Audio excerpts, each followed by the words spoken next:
நீங்கள் பார்த்து கொண்டிருப்பது உஸ்தாத் மதுரை முஜாஹித் மனம் கவரும் சொற்பொழிவு.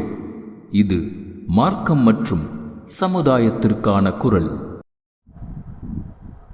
அன்பார்ந்த சகோதர சகோதரிகளே, இஸ்ரேல் நாட்டிலிருந்து வெளிவரக்கூடிய தினசரி பத்திரிகை உலக அளவில் உலக நாடுகள் மத்தியில் பிரபல்யமான ஒரு பத்திரிகை இஸ்ரேல் நாட்டுடைய பத்திரிகையான ஹாரெட்ஸ் என்ற அந்த இஸ்ரேலின் மிக முக்கிய ஊடகமான முக்கிய ஒரு பத்திரிகையான அந்த ஹாரெட்ஸ் என்ற பத்திரிகை ஒரு முக்கியமான செய்தியை வெளியிட்டிருக்கிறது. என்ன செய்தியை வெளியிட்டிருக்கிறது என்று சொன்னால், இஸ்ரேல் இராணுவம் ஐடிஎஃப் என்று சொல்லப்படுகிற இஸ்ரேல் டிஃபென்ஸ் ஃபோர்ஸ் என்று சொல்லப்படுகிற இஸ்ரேலிய பாதுகாப்பு படை என்ற அந்த இஸ்ரேலிய இராணுவம், அந்த இராணுவத்தினருக்கு ஏற்பட்ட பாதிப்புகளை பற்றி அது கட்டுரையாக செய்தியாக வெளியிட்டிருக்கிறது. உண்மையான ஒரு தகவல்.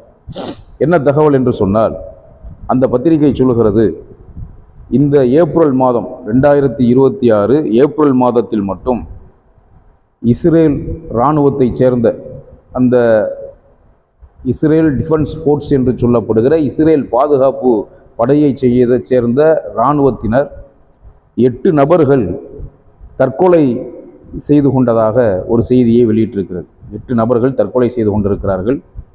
இதற்கு முன்பு கடந்த 2025ஆம் ஆண்டும் தற்கொலையில் ஈடுபட்டிருக்கிறார்கள். இந்த ஏப்ரல் மாதத்தில் மட்டும் 8 பேர் தற்கொலை பண்ணியிருக்காங்க. யாரும் கொல்லலை. அவங்க மனசு உடைஞ்சு, மனசு வெறுத்து போய், விரக்தி அடைஞ்சு தற்கொலை முடிவு எடுத்திருக்காங்க. 8 பேர் ஏப்ரல் மாதத்தில் மட்டும் 8 பேர் தற்கொலை பண்ணியிருக்காங்க. 2025 கடந்த வருஷத்துலேயும் தற்கொலை நடந்திருக்கு.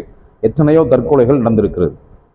அது மட்டும் இல்லாமல் 85,000 அந்த ஐடிஎஃப் இஸ்ரேல் இராணுவத்தை சேர்ந்த ஐடிஎஃப்பை சேர்ந்த 85,000 இராணுவ வீரர்கள் மனநல சிகிச்சையில் இருப்பதாக தகவலை வெளியிட்டிருக்கிறது. என்ன காரணம்னு சொன்னால், இஸ்ரேல் இராணுவத்தில் பணியாற்றக்கூடிய அந்த இராணுவத்தினர் அவர்களுக்கு என்ன ஒரு பிரச்சனை ஏற்பட்டிருக்குன்னா, உளவியல் ரீதியாக அவர்கள் பெரும் பாதிப்பை சந்தித்திருக்கிறார்கள்.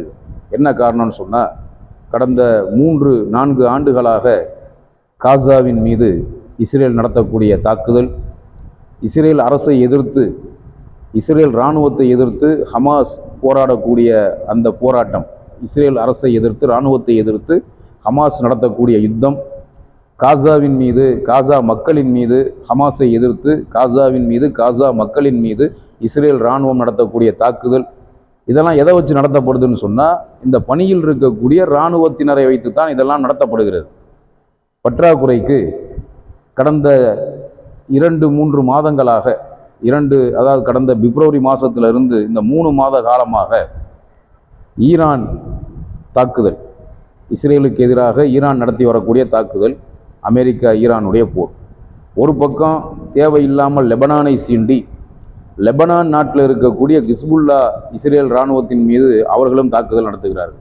அப்போ லெபனானுடைய போர், லெபனானுக்கும் இஸ்ரேலுக்கும் இடையில் ஏற்பட்டிருக்கக்கூடிய அந்த யுத்தம், இஸ்ரேலுக்கும் ஈரானுக்கும் இடையில் நடக்கக்கூடிய யுத்தம், ஹமாஸுக்கும் இஸ்ரேலுக்கும் இஸ்ரேல் அரசுக்கும் இடையில் நடக்கக்கூடிய இந்த யுத்தம், இதையெல்லாம் வைத்து அந்த இஸ்ரேல் இராணுவத்தை சேர்ந்த ஒட்டுமொத்த இராணுவத்தில் பணியாற்றக்கூடிய உயர் அதிகாரிகளில் இருந்து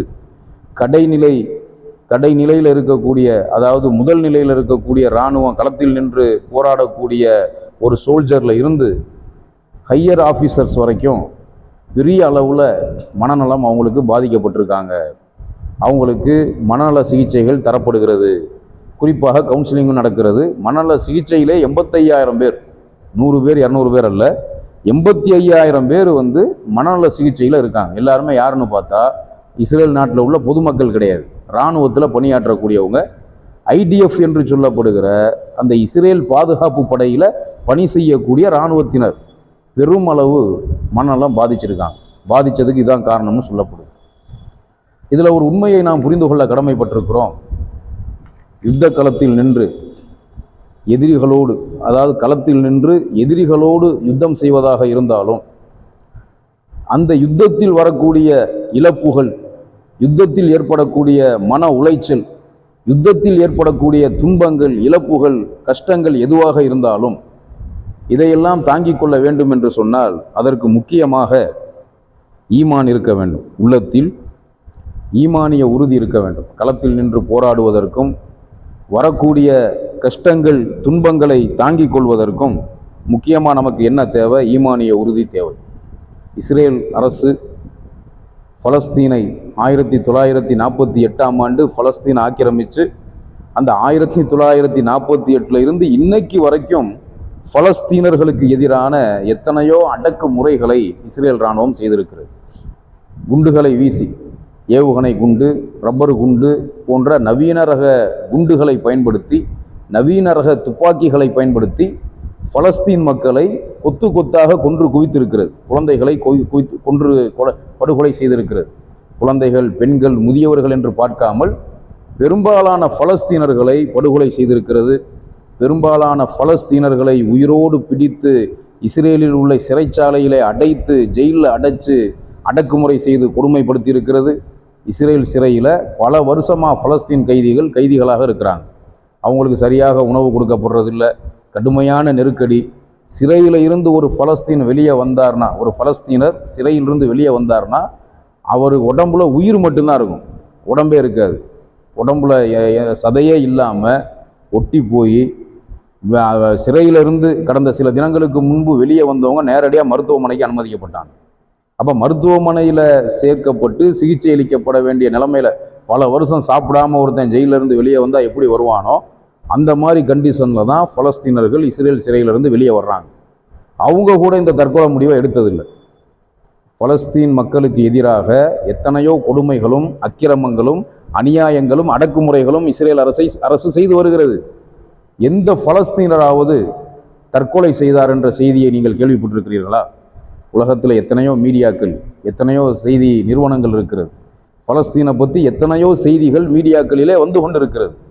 எந்த மீடியாவாவது ஒரு பலஸ்தீனை சேர்ந்த முஸ்லீம், மேற்கு கரையை சேர்ந்த அல்லது காசாவை சேர்ந்த ஒரு முஸ்லீம் தற்கொலை செஞ்சுக்கிட்டான், இஸ்ரேலுடைய அடக்குமுறை தாங்க முடியாமல், இஸ்ரேலுடைய தாக்குதல் பொறுக்க முடியாமல் பலஸ்தீனை சேர்ந்த ஒரு பெண்ணோ அல்லது பலஸ்தீனை சேர்ந்த ஒரு ஆணோ முதியவரோ குழந்தையோ யாராவது ஒருத்தர் தற்கொலை செஞ்சாங்கங்கிற செய்தியை நீங்கள் இது வரைக்கும் கேள்விப்பட்டிருக்கவும் முடியாது, படிச்சிருக்கவும் முடியாது. கொல்லப்பட்டிருக்காங்க. இஸ்ரேல் அந்த ஆக்கிரமிப்பு பயங்கரவாத இஸ்ரேலின் தாக்குதலால், அடக்குமுறைகளால், வன்முறையால் ஷஹீதாக்கப்பட்டிருக்காங்க. ஆனால் ஒரு பலஸ்தீனர் கூட தற்கொலை செஞ்சது கிடையாது. இதுக்கு முன்னாடி அவங்க நடந்த அந்த யுத்த காலத்தில் தற்கொலை தாக்குதல் நடத்தியிருக்காங்க. அதுக்கு மார்க்கத்தில் அனுமதி இல்லை, அதுக்கும் மார்க்கத்துக்கு சம்மந்தம் கிடையாது. தற்கொலை தாக்குதல்ங்கிறது அது வேறு. அது இஸ்லாத்தில் அனுமதி இல்லாத, இஸ்லாத்தில் இல்லாத ஒரு வழிமுறை. அதை முன்னாடி அதை ஹமாஸ் மாதிரி அமைப்புகள் அதை செஞ்சாங்கன்னு நாம் கேள்விப்பட்டிருக்கோம். இப்போ அந்த மாதிரியெல்லாம் ஒரு நடவடிக்கையில் அவங்க ஈடுபடுறது கிடையாது. அப்போ வாழை பிடிக்காமல், தனக்கு வரக்கூடிய கஷ்டங்களை தாங்க முடியாமல், தனக்கு வரக்கூடிய இழப்புகளை பொறுத்து கொள்ள முடியாமல் ஒரு பலஸ்தீனர் தற்கொலை செஞ்சாருங்கிற ஒரு செய்தியை இது வரைக்கும் நாம் கேள்விப்பட்டதும் கிடையாது, படித்ததும் கிடையாது. எந்த மீடியாவிலும் இந்த செய்தி வந்தது கிடையாது. அப்போ அடக்குமுறைகளுக்கும் துன்பத்துக்கும் அநீதிக்கும் ஆளாக்கப்பட்ட மக்கள் தைரியமாக சாப்பிடுவதற்கு உணவில்லை, குடிப்பதற்கு தண்ணீர் இல்லை, வசிப்பதற்கு நிம்மதியான வீடு இல்லை. அகதிகள் முகாம்களில் வசிக்கிறார்கள், மோசமான கடினமான முகாம்களில் வசிக்கிறார்கள். சாப்பிடுவதற்கு சாப்பாடு இல்லாமல், குடிக்க தண்ணீர் இல்லாமல், கழிவறை இல்லாமல், இயற்கை உபாதைகளை கழிப்பதற்கு கழிவறை இல்லாமல், பாத்ரூம் போக வழி இல்லாமல், யூரின் போக வழி இல்லாமல், பலவிதமான கஷ்டங்களோடு, சிரமங்களோடு, துன்பங்களோடு அந்த மக்கள் வாழுகிறார்கள். குடிக்க தண்ணி இல்லாமல், சாப்பிட உணவு இல்லாமல், கழிவறை இல்லாமல், வசிக்க ஒரு இருப்பிடம் இல்லாமல் அந்த மக்கள் வாழ்கிறாங்க. முறைப்படி பார்த்தா அவங்க தான் தற்கொலை பண்ணிக்கணும். ஆனால் தற்கொலை பண்ண மாட்டாங்க. ஏன் பண்ண மாட்டாங்க? அதுதான் அவங்கள்ட்ட இருக்கக்கூடிய ஈமான், இஸ்லாம் காட்டித்தரக்கூடிய வழிமுறை. ஒரு மனிதன் எவ்வளவுதான் கஷ்டத்தை அனுபவித்தாலும், எவ்வளவுதான் துன்பத்தையும் மன உளைச்சலையும் மன ரீதியான கஷ்டங்களையும் அனுபவித்தாலும், அந்த மனிதன் முஸ்லீமாக, உண்மையான முஸ்லீமாக, உண்மையான ஈமான்தாரியாக இருப்பானேயானால் அவன் தற்கொலை முடிவுக்கு போக மாட்டான். காரணம் என்ன? அவன்கிட்ட இருக்கக்கூடிய ஈமானிய உறுதி. அந்த ஈமானிய உறுதி அவனை தற்கொலையின் பக்கம் கொண்டு போகாது. என்ன காரணம்னு சொன்னால், அல்லாஹ் ரப்புல் ஆலமீன் அவனுடைய வேதமான, அற்புத வேதமான அல் குர்ஆன்ல நமக்கு இந்த கஷ்டத்தை சொல்லித்தரான். உங்களுக்கு கஷ்டம் வரும்னே அல்லாஹ் சொல்கிறான். உங்களுக்கு கஷ்டம் வரும், நீங்கள் சோதிக்கப்படுவீங்க, உங்களுக்கு சோதனைகள் வரும்னே அல்லாஹ் சொல்கிறான். சோதனை வரும், அதை நீ தாங்கிக்க, அப்படி சொல்லக்கூடிய மார்க்கம் இஸ்லாம். உனக்கு அல்லாஹ் சோதனையை தருவான், கஷ்டத்தை தருவான், அதற்காக நீ மனம் தளரக்கூடாது, நம்பிக்கை ஈமானை இழந்து விடக்கூடாது, நம்பிக்கையை இழந்து விடக்கூடாது, தைரியத்தை இழந்து விடக்கூடாது, தைரியமாக இருக்க வேண்டும், ஈமான் உறுதியோடு இருக்க வேண்டும். வரக்கூடிய கஷ்டங்கள், அல்லாஹ் தரக்கூடிய கஷ்டங்கள், துன்பங்கள், சோதனைகளை எல்லாம் தாங்கி கொண்டு சபுர் செய்து பொறுமையாக இருக்க வேண்டும் என்று அல்லாஹ் பொறுமையை, சகிப்பு தன்மையை, தைரியத்தை, ஈமானிய உறுதியை அல்லாஹு ரப்புல் ஆலமீன் அவனுடைய வேதமான அல் குர்ஆனிலே நமக்கு கற்றுத்தருகிறான். நபி அவர்கள் சொன்னார்கள், ஒரு அடியானை அல்லாஹ் சோதிக்கிறான் என்று சொன்னார். ஒருவரை அல்லாஹ் நேசிக்க ஆரம்பித்து விட்டால், ஒரு மூமினை அல்லாஹ் நேசிக்க ஆரம்பித்து விட்டால், ஒரு மூமினை அல்லாஹ் விரும்ப ஆரம்பித்து விட்டால், அவரை தன்னுடைய சோதனைக்கு அல்லாஹ் உள்ளாக்குகிறான். எந்த மூமினை அல்லாஹ் விரும்புகிறானோ அந்த மூமினை அல்லாஹ் சோதிப்பான். ஒரு மூமினை அல்லாஹ் நேசிக்கிறானோ அவனை சோதிக்கிறான்னு அர்த்தம். நபி அவங்க சொன்னாங்க. அல்லாஹ்வும் குர்ஆன்ல மிக தெளிவாக சொல்லி காட்டுறான். திருமறை குர்ஆன்ல சூரா பக்ராவில் 151, 52 ஆகிய அந்த வசனங்களை நீங்கள் எடுத்து பார்த்தால் அதில் அல்லாஹ் சொல்றான், வல நபுலு வன்னக்கும் பிஷையும் மினல் ஹவுஃபி வல் ஜூஇ வ நக்ஸி மினல் அம்வாலி வல் அன்ஃபுஸி வ ஸமராத்தி வ பஷ்ஷிரி ஸாபிரீன் அல்லதீன இதா அஸாபத்துஹும் முஸீபத்துன் காலு இன்னா லில்லாஹி வ இன்னா இலைஹி ராஜிஊன். இந்த ஒரு வசனம் மூமினுடைய உள்ளத்தை தெளிவாக்கிவிடும். ஒரு மூமின் உலகத்தில் எந்த மூலையில் இருந்து அவன் கஷ்டப்பட்டாலும், துன்பப்பட்டாலும், அநீதிக்கு ஆளாக்கப்பட்டாலும், அடக்குமுறைகளுக்கு ஆளாக்கப்பட்டாலும், இந்த ஒரு ஆயத்து இருக்கிறதே, அல்லாஹ் அல் பக்ரா சூராவில் நமக்கு கற்றுத்தரக்கூடிய, நமக்கு கட்டளையிடக்கூடிய, அல்லாஹ் அழகிய முறையில் உபதேசிக்கிற இந்த ஆயத்து இருக்கிறதே, 151வது 152வது வசனங்களை நீங்கள் எடுத்து வாசித்து பார்த்தால், வல நபுலு வன்னக்கும் பிஷையும் மினல் ஹவுஃபி வல் ஜூஇ வ நக்ஸி மினல் அம்வாலி வல் அன்ஃபுஸி வ ஸமராத்தி வ பஷ்ஷிரி ஸாபிரீன் என்ற இந்த ஆயத்தை நீங்கள் எடுத்து வாசித்து பார்த்தால் இதில் அல்லாஹ் மிக தெளிவாக சொல்லி காட்டுறான். இந்த வசனத்தை படிக்கிற, இந்த வசனத்தை கேள்விப்படுற, இந்த வசனத்தை சிந்திச்சு பார்க்குற எந்த ஒரு முஸ்லிமும், உண்மையான மூமினாக முஸ்லீமாக இருந்தால், அவன் எவ்வளவு கஷ்டம் துன்பம் தனக்கு ஏற்பட்டாலும் அதை தாங்கி கொண்டு பொறுமையாக இருப்பான். அல்லாஹ் இந்த வசனத்தில் என்ன சொல்லுகிறான்? உங்களை நாம் சோதிப்போம், பயத்தை கொடுத்து, உங்களை நாம் ஓரளவு பயத்தை கொடுத்து சோதிப்போம், வறுமையை கொடுத்து சோதிப்போம், பொருளாதாரத்தில், வருமானத்தில், விளைச்சல்களில் நஷ்டத்தை ஏற்படுத்தி சோதிப்போம், உங்களுடைய உயிர்களை கொண்டும் சோதிப்போம். நமக்கு 4 விதத்தில் சோதனை வரும். அல்லாஹ் எதிரிகளால் அச்சுறுத்தப்பட்டு, எதிரிகளால் பயமுறுத்தப்பட்டு, பயத்தை ஏற்படுத்தி, பயத்தை கொடுத்து அல்லாஹ் சோதிப்பான், வறுமையை கொடுத்து அல்லாஹ் சோதிப்பான், பொருளாதாரத்தில், வருமானத்தில் நஷ்டத்தை ஏற்படுத்தி, குறைவை ஏற்படுத்தி அல்லாஹ் சோதிப்பான், நம்முடைய உயிர்களை கொண்டும் நம்மளை அல்லாஹ் சோதிப்பான். நாம் யாரை விரும்புகிறோமோ, யாரை நேசிக்கிறோமோ அவர்களின் உயிர்களை கொண்டும் அல்லாஹ் நம்மளை சோதிப்பான். அப்போ 4 விதத்தில் நமக்கு சோதனை வரும்.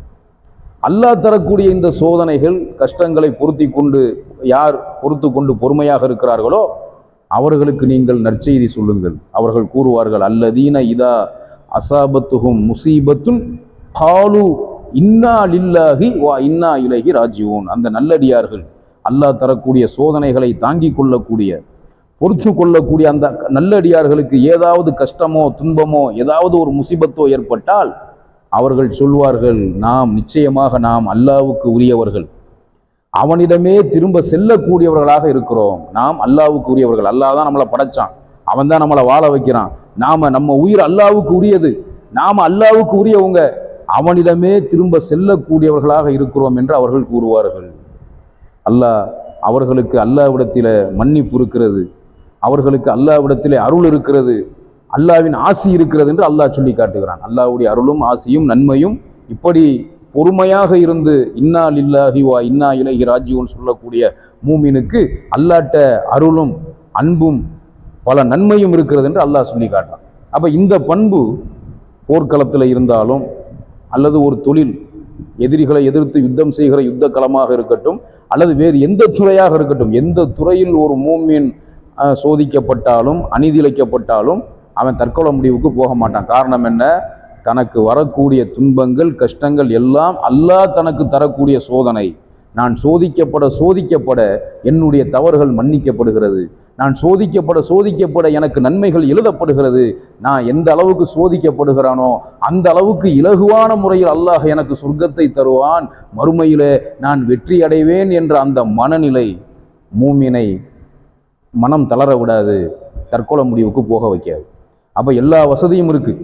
இஸ்ரேல் இராணுவத்தினர் என்று சொல்லப்படுகிற அந்த ஐடிஎஃப்ல பணியாற்றக்கூடிய, குறிப்பாக மொசாதில் பணியாற்றக்கூடிய, இஸ்ரேல் அரசில் பணியாற்றக்கூடிய அரசு ஊழியர்களுக்கு எல்லா விதமான வசதிகளும் சௌகரியங்களும் சலுகைகளும் இருக்கிறது.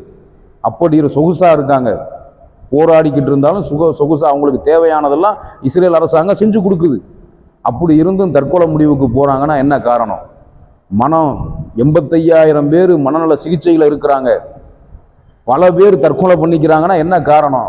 கடுமையாக இஸ்ரேல் இராணுவத்தில் பணியாற்றக்கூடிய பெரும்பாலான இராணுவத்தினருடைய மனநலம் படு மோசமாக பாதிக்கப்பட்டிருக்கிறது என்று உளவியல் வல்லுநர்கள், இஸ்ரேல் நாட்டில் இருக்கக்கூடிய, உலக நாட்டில் இருக்கக்கூடிய உளவியல் வல்லுநர்கள் எல்லாம் இதை சொல்லுகிறார்கள். அந்த இஸ்ரேல் இராணுவத்தினருக்கு உளவியல் ரீதியான சிகிச்சைகள் அளிக்கிறார்கள் என்று சொன்னால் என்ன காரணம்? ஒரே காரணம்தான், அவர்களுடைய உள்ளத்தில் ஈமான் இல்லை. தன்கிட்ட என்னதான் வசதி இருந்தாலும், தனக்கு என்னதான் செல்வாக்கு இருந்தாலும், பெரிய பெரிய சக்திகள் இருந்தாலும், ஒரு மனுஷன்ட்ட ஈமான் இல்லைன்னு சொன்னால் அவனுக்கு வரக்கூடிய கஷ்டங்களை, இழப்புகளை தாங்கி கொள்ள முடியாது. ஈமான் இருந்தால் அவன்கிட்ட எந்த வசதி இல்லாமல், ஒரு மூமின் அவன்கிட்ட எந்த வசதியும் இல்லை, எந்த செல்வாக்கும் இல்லை, எல்லாத்துலேயும் பின்தங்கி இருக்கிறான், அவன் உள்ளத்தில் ஈமான் இருந்தால் அவனை யாராலும் அசைக்க முடியாது. வரக்கூடிய கஷ்டங்கள், துன்பங்கள், அடக்குமுறைகள், அநீதிகள் அவனை சிதைக்காது. அவன் தைரியமாக இருப்பான். அதற்கு காரணம் ஈமான். அல்லாஹு ரப்புல் ஆலமீன் பலஸ்தீன் மக்களுக்கு அந்த ஈமானிய உறுதியை கொடுத்தான். அந்த மக்களின் ஈமானிய உறுதியை பார்த்து வெளிநாடுகளில் இருக்கக்கூடிய, குறிப்பாக மேற்கத்திய கலாச்சாரத்தில் இருக்கக்கூடிய மேற்கத்திய நாடுகளைச் சேர்ந்த எத்தனையோ நபர்கள் பலஸ்தீன் மக்களின் உறுதியை பார்த்து சத்திய இஸ்லாத்தை ஏற்றுக்கொண்டிருக்கிறார்கள் என்று சொன்னால் அதற்கு காரணம் அந்த மக்களுக்கு அல்லாஹ் கொடுத்த ஈமானிய உறுதி. அந்த ஈமானிய உறுதி உண்மையில் மூமின்களுக்குத்தான். இழப்புகளை, வலிகளை, வரக்கூடிய கவலைகள், வேதனைகளை தாங்கி கொள்ளக்கூடிய உறுதி மூமினுக்கு தான் இருக்குது. உலகத்தில் வேற எந்த மனுஷனுக்கும் கிடையாது. காரணம் என்ன? நபி அவர்கள் சொன்னாங்க, ஒரு மூமினுக்கு வரக்கூடிய துன்பம், ஒரு மூமினுக்கு வரக்கூடிய கவலை, ஒரு மூமினுக்கு வரக்கூடிய வியாதி, ஒரு மூமினுக்கு வரக்கூடிய கஷ்டம், அது எதுவாக இருந்தாலும் அவன் வியாதியால் கஷ்டப்பட்டால், கவலையால் துன்பப்பட்டால், மன உளைச்சலால் துன்பப்பட்டால், அல்லது வேறு எந்த விதத்தில் துன்பப்பட்டாலும் கஷ்டப்பட்டாலும் அதற்கு பகரமாக அல்லாஹ் அவனுடைய பாவங்களை மன்னிக்கிறான், அவனுக்கு நன்மையை தருகிறான். அவன் படுகிற கஷ்டம், அந்த கஷ்டத்தின் காரணமாக அல்லாஹ்வின் மீது நம்பிக்கை வைத்து சபூர் செய்கிறானே, பொறுமையாக இருக்கிறானே, அந்த பொறுமையாளனான மூமினுக்கு அல்லாஹ்விடத்தில் சொர்க்கமே கிடைக்கும்.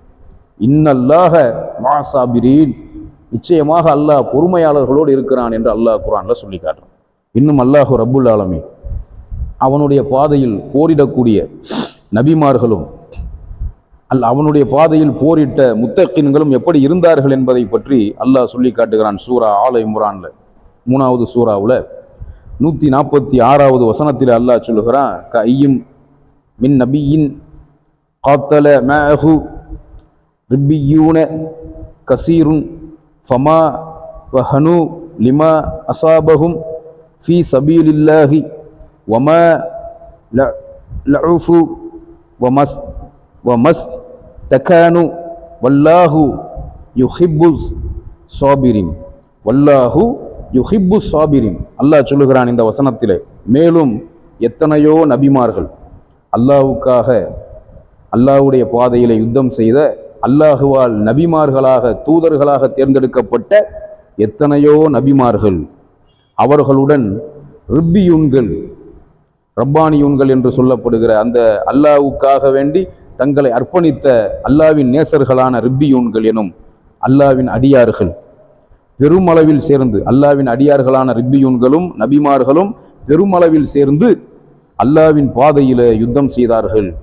எனினும் அல்லாஹுவின் பாதையில் அவர்களுக்கு ஏற்பட்ட துன்பங்களால் அவர்கள் தைரியம் இழந்து விடவில்லை. அல்லாஹு அக்பர். அல்லாஹ்வுக்காக வேண்டி அல்லாஹ் தேர்ந்தெடுத்த, அல்லாஹுவால் தேர்ந்தெடுக்கப்பட்ட நபிமார்களும், அந்த நபிமார்களோடு அல்லாஹ்வுக்காக வேண்டி மூமின்களாக வாழ்ந்த ரிப்பியூன்கள் என்று சொல்லப்படுகிற அந்த நல்லடியார்களும் அல்லாஹ்வுக்காக அல்லாஹ்வுடைய பாதையிலே ஜிஹாது செய்தார்கள். போராடினார்கள். அந்த போராட்டத்தில் அந்த அல்லாஹ்வின் பாதையில் அவர்களுக்கு எத்தனையோ துன்பங்களும் கஷ்டங்களும் ஏற்பட்டது. அதனால் அவர்கள் தைரியத்தை இழந்து விடவில்லை, பலவீனம் அடைந்து விடவில்லை, எதிரிகளுக்கு பணிந்து விடவில்லை. அல்லாஹ் பொறுமையாளர்களாக இருந்தார்கள். அல்லாஹ் இத்தகைய பொறுமையாளர்களே நேசிக்கிறான். நன்மை செய்கிற மூமின்களை அல்லாஹ் நேசிக்கிறான். அவனுக்கு பயந்து நடக்கக்கூடிய முத்தகீன்களை அல்லாஹ் நேசிக்கிறான். பொறுமைசாலிகளை அல்லாஹ் நேசிக்கிறான். வல்லாஹு யுஹிப்பு சாபிரின், அல்லாஹ் வல்லாஹு யுஹிப்பு சாபிரின் என்று அல்லாஹ் சொல்லுகிறான். பொறுமையாளர்களை அல்லாஹ் நேசிக்கிறான். அந்த பொறுமையும் சகிப்புத்தன்மையும் பலஸ்தீன் மக்களிடத்தில் இருக்கிறது. அதனால்தான் பலஸ்தீன் மக்கள் எத்தனை அடக்குமுறைகளும் அநீதிகளும் தங்களுக்கு வந்தாலும் அதிலே உறுதியாக இருக்கிறார்கள். ஒருத்தர் கூட தற்கொலை முடிவுக்கு போறதில்லை. இவங்கள்ட்ட ஆக்கிரமிப்பு பயங்கரவாத கும்பல்களான இஸ்ரேலியர்கள்ட்ட ஈமான் இல்லை, குஃபுர்ல இருக்கான், ஷிர்கில் இருக்கான். குஃபுர்ல ஷிர்கில் இருக்கக்கூடிய மனிதனுக்கு எவ்வளவு வசதி இருந்தாலும், எவ்வளவு சக்தி இருந்தாலும், எவ்வளவு செல்வாக்கு இருந்தாலும் அவனுக்கு வரக்கூடிய சிறு துன்பத்தை கூட அவனால் தாங்கிக் கொள்ள முடியாது. அதற்கு காரணம் என்ன? அவன் உள்ளத்தில் ஈமான் இல்லை, குஃபுர் இருக்கிறது. குஃபுரியத்தில் இருக்கக்கூடிய குஃபார்களுக்கும் ஈமான்ல இருக்கக்கூடிய ஈமான் தாரிகளான மூமின்களுக்கும் உள்ள வித்தியாசம் இதுதான் என்பதை அந்த இஸ்ரேலுடைய பத்திரிகையான ஹாரட்ஸ் சொன்ன தகவல் நமக்கு மிக பெரும் படிப்பினையாக இருக்கிறது. எல்லாம் வல்ல அல்லாஹ் ஈமான்ல உறுதிமிக்க மக்களாக வாழ்வதற்கும், அல்லாஹ்வுக்கு பயந்து சகிப்புத்தன்மையோடு வரக்கூடிய சிரமங்களை தாங்கிக் கொள்ளக்கூடிய சகிப்புத்தன்மை மிக்க பொறுமைசாலிகளாக வாழ்வதற்கு, ஈமான்தாரிகளாக ஈமான்ல உறுதிமிக்க ஈமான்தாரிகளாக வாழ்வதற்கு நம் எல்லோருக்கும் அல்லாஹ் அருள் புரிய வேண்டும் என்று துவா செய்தவனாக, பலஸ்தீன் மக்களை, காசாவில் வாழ்கிற மக்களை, மேற்கு கரையில் வாழ்கிற மக்களை, லெபனானில் வாழக்கூடிய மக்களை இந்த பயங்கரவாத ஆக்கிரமிப்பு கும்பல்களின் தாக்குதலிலிருந்து அல்லாஹ் காப்பாற்ற வேண்டும்.